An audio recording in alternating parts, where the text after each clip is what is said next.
ఇది ఒక వైద్య దేవాలయంగా విరాజిల్లుతుంది. సో ఇది అంటే మీకు ఒక ఎగ్జాంపుల్ నేను ప్రజలకి సరే ఈ యొక్క పార్టీలకి అధికారం అనేటువంటి అహంకారంతో వీళ్ళు ఏదైనా అబద్ధాలు మాట్లాడచ్చు, కానీ మేము ప్రజల మీద ఉండే మమకారంతో ఉన్న వాస్తవాలు మాట్లాడతాం. వీళ్ళు చేసేటటువంటి ప్రజా వ్యతిరేక విధానాలను మేము ఎండగడతాం, ప్రజల వద్దకు తీసుకెళ్తాం.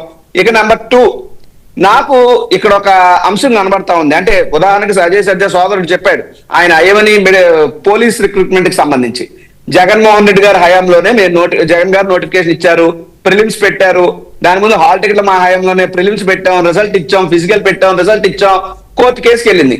కోర్టు కేసులు అంత ఒకవేళ సాల్వ్ చెయ్యకపోవటమే మా చేతకాందనంగా మీరు అనుకుంటే, మీ నాయకుడి మీద 18 కేసులు పెండింగ్ లో ఉన్నాయి, స్టేజ్ లో ఉన్నాయి. మీ నాయకుడు అంతకన్నా చేతగానే దద్దమ్మని మీరు సర్టిఫికేట్ ఇచ్చినట్టు ఉంటది. న్యాయ వ్యవస్థను ఎప్పుడు ఆపాదించకండి.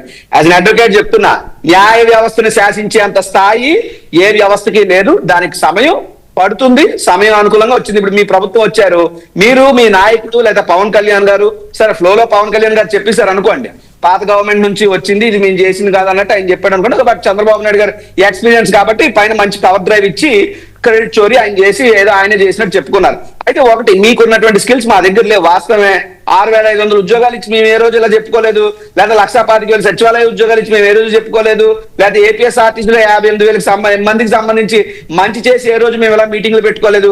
ఏదైనా మీటింగ్లు పెట్టాలన్నా, పబ్లిసిటీ చేయాలన్నా, ప్రచారం చేయాలన్నా, బ్రెయిన్ వాష్ చేయాలన్నా అది మాత్రం మీ దగ్గర మేము నేర్చుకోవాల్సిందే. మాకు చేత కాదు. అందుకే నేను అంటా ఉంటాను, జగన్మోహన్ రెడ్డి గారి పరిపాలన ఏమో సింప్లిసిటీ, పక్కింటోడికి కూడా చెప్పుకోవడం చేత కాదు. మీ పరిపాలన ఏమో పబ్లిసిటీ, రియాలిటీలోనేమో వీకు, పబ్లిసిటీలో పీకు. అదే చంద్రబాబు నాయుడు గారికి తెలిసినటువంటి రాజకీయ సూత్రం. అది ఆయన తెలిసింది కాబట్టి ఆయన అధికారంలో ఉన్నాడు, తెలియదు కాబట్టి మేము ఇంట్లో కూర్చున్నాం. ఇక పవన్ కళ్యాణ్ గారి గురించి కూడా ఒక్క విషయం నేను చెప్తాను సార్. ఎందుకంటే పవన్ కళ్యాణ్ గారు, బీజేపీ కూటమి కూడా బహుశా విశ్లేషకులు నాకన్నా బాగా చెప్పాలి ఈ అంశం మీద. విశ్లేషకుల గారికి నా యొక్క సబ్మిషన్. నిన్న పవన్ కళ్యాణ్ గారు లోకేష్ గారి గురించి మాట్లాడింది చాలా గొప్పగా మీరు చెప్పారు. అది లోకేష్ గారు లేని లోటు తెలుస్తుంది, లోకేష్ గారు ఉండాల్సింది, లోకేష్ గారు లేకపోవడం బాధాకరం. లోకేష్ గారి భజన పవన్ కళ్యాణ్ గారు ఎందుకు చేస్తున్నారో నాకు అర్థం అవ్వదు. 1. 2, బీజేపీ వాళ్ళు ఎవరన్నా ప్యానల్ ఉంటే బాగుంది, మరి లేరు. బీజేపీ వాళ్ళు అటల్ మోడీ సుపరిపాలన అని ఒక పార్టీ కార్యక్రమం తీసుకున్నారు.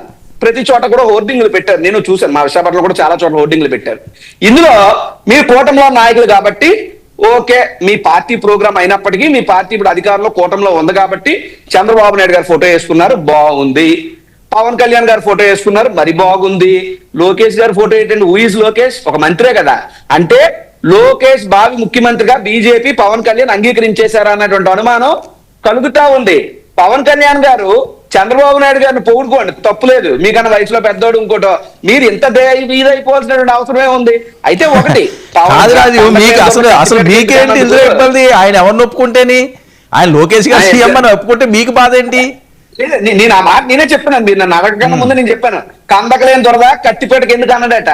కాబట్టి ఏంటంటే మరి ఈ మాత్రం దానికి లోకేష్ నేను వదలను, మా అమ్మని తిట్టించు, టూటనా కౌర్లన్నీ ఎందుకు అంటాను? నువ్వు బెండ్ అయిపోయాడు, ఓపెన్ గా బెండ్ అయిపో, తప్పే ఉంది అందులో. నా ఇష్టం, నేను లోకేష్ భజన చేస్తాను, పవన్ కళ్యాణ్ జనసేన అంటే ఓకే, దండం పెడతాం, తప్పేం లేదు.